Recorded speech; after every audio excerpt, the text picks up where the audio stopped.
JJK 262 is so close. We are almost through this break week, so hang in there. And in the meantime, I've got some more questions for you, so strap in. All right, so first up, Delmar wants to know, how would JJK have unfolded if Yuji had been executed when originally planned at the start of the story?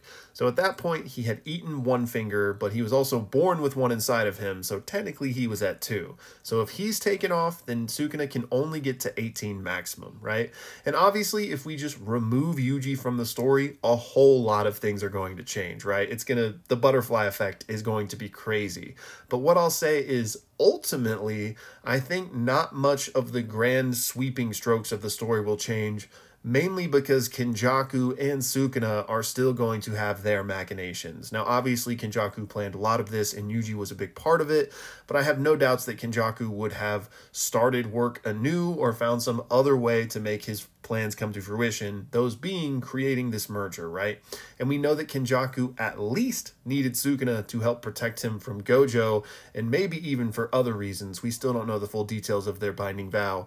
But in any case, whether it took 10 years, 20, 100, or another 1,000, I think Kenjaku/Sukuna would have still ultimately reached this same point we're at right now, where the merger is coming up and, everybody is going to try and stop them. Next up, Passage wants to know, what if Yuta wins in Gojo's body, and that causes Sukuna to transfer out of Megami's body into Yuta's old body? Meaning we have Sukuna Yuta versus Yuta Gojo. And this is a crazy idea. I haven't seen anybody else say this, so I really like the creativity here, but I don't know if it will play out exactly like this, only because Rika is presumably the one that ate that Sukuna finger and not Akotsu himself, meaning there shouldn't be like an essence of Sukuna within Yuta right now for him to just kind of like pop into, as it were. So I think for Sukuna to transfer to Yuta's body, he would have to do it in the same way he did with Megami, meaning he would need to be there in person, cut off his pinky, create a cursed object, and feed it to Yuta's body. And that brings a whole host of new questions, right? Because currently Yuta's body might be just gone, right? Now, maybe the medical team is healing it and getting it back to good shape for whatever reason, but this still just begs a lot of questions of, if that's just an empty husk, can Sukuna still just take it over like that? Is Yuta's body a suitable vessel? Lots of questions, right? So I will say, not impossible, but I just don't think it would happen based on that one finger necessarily. Next up, Textbook wants to know, what exactly is making Yuta the monster? I get that taking Gojo's body is a bit taboo, but 1, he would have seemingly passed away if he hadn't have done it, and 2, he had Gojo's permission. So I think it is mostly about this taboo, which is pretty dark if you think about it. I mean, he is puppeting the corpse of someone else purely as a weapon, and not just someone random, right? His mentor, his teacher, his father figure in a lot of ways. It's just very dark. And this is something that only the villains of this story have done thus far, both Kenjaku and Sukuna, right? Using other people's bodies without their permission. Now, Gojo did give it, but it was kind of like a half-assed permission, right? Because the way Gojo saw it was that, like, I'm not gonna lose. So yeah, like, do whatever you want, right? And yeah, technically it was permission, but still. And so I think it's not only that taboo, it's the self-admitted fact from Akotsu that he was doing this to become a monster. Even with everyone around him saying like, hey, we don't think this is a good idea. Like, this is really inhumane. Like, let's think about this. And he was like, no, like, in order to beat Sukuna, we need to strip ourselves of our humanity just like him and fight at his level. So it's like a big ideological shift for Akotsu from the character we've seen him growing to be this whole time. So it's just very dark, but I do see your points, and I think it is mostly just about that taboo. Next up from 844, we have another comment that deals with characters becoming monsters, and y'all pause to read the whole thing, but he references another video where I talk about Yuji being the one to teach Sukuna about love and why I think Yuji will be the one to ultimately defeat Sukuna. So check out that video. It's a good place to start, but he wants to know why I think Yuji won't be a monster when he has done some things that are kind of monster-esque, like eating the cursed womb death painting, saying he'll do anything to defeat that creep. And you don't mention it here, but I would also probably cite his whole moment with Mahito, right? Saying like, I'm you, like, no matter how long it takes, whatever, like, I will always hunt you down and defeat you. So I will say that Yuji is not perfect, right? I definitely think that he could have some tendencies that are darker than others, but I think the important distinction is like the ultimate decision he will make. Because, we're all gray. Nothing is black and white. And here Akotsu has very willingly stepped into the shoes of a monster power, shed his humanity to try to beat Sukuna on his own level. I think when we come to a pivotal moment like this with Yuji, he will choose the other direction. Now, I'm not saying it's going to be a power of friendship moment or anything like that. I don't know the exact nuance of how the situation will take place, but I just think that this is the story that Gege has been building up to.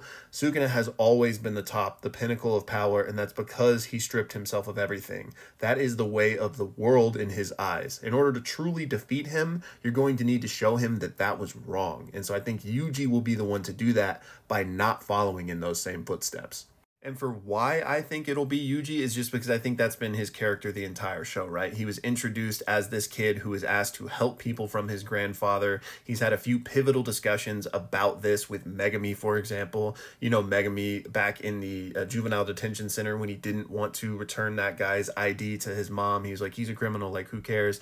No, Yuji was the one that showed compassion and empathy. So again, even though Yuji has his darker moments, sure, I think ultimately he will choose that other path. Quick interruption to your regularly scheduled programming. Your boy recently launched YouTube membership. So if you happen to be watching on that platform, there should be a little join button somewhere down here.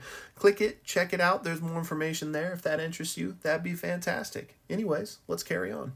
Next up, we got a few questions from Rito here. The first one being, do I think Nobara could return? And yeah, certainly. I think Gege intentionally left that very vague, which opens up the window for her return. Now, will she definitely come back? No, but the possibility is there.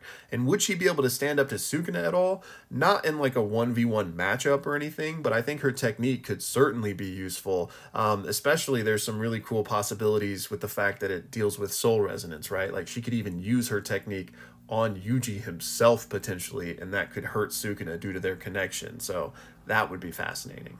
Next, you asked, do I think Sukuna will survive this arc? If not, what will happen to his body? Great question. Now, this arc, I don't know if you mean like this specific arc and then Sukuna passes away and we have another arc.